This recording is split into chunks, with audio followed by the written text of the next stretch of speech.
कळमवाडी डॅमच्या बाजूला काळमवाडी गाव म्हणून आहे.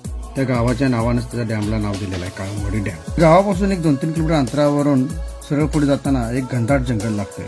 त्याच रस्त्यावरून मी गाडी मारत होतो. एक 2 किलोमीटर आत गेल्यानंतर एकदम घनदाट जंगल ज्यावेळी चालू झालं त्या टायमिंगला मनामध्ये एक भीतीचं वातावरण निर्माण झालं मित्रांनो. एक वेगळंच ऍडव्हेंचर आणि एक वेगळीच शांतता निर्माण झाली.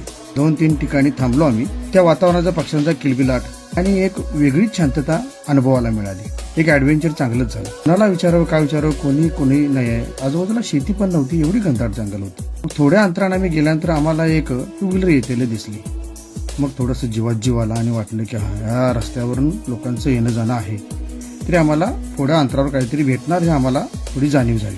आम्ही कंटिन्यू ड्रायव्हिंग केलं मित्रांनो आणि एक चांगला प्रवास घडला आणि एक चांगलं ऍडव्हेंचर झालं. मी पण ह्या रोडला यावं आणि एक मजा म्हणून घ्यावी, कारण की काळमवाडी डॅमच्या बाजूनेच हा रोड जातो.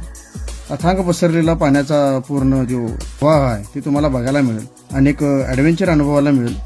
वॉकिंग करा किंवा बाईक घ्या, बाईकवरून जावा. पुढे चापोळी म्हणून गाव लागते, तिथून तुम्ही भुदरगड तालुक्यामध्ये एंटर करता.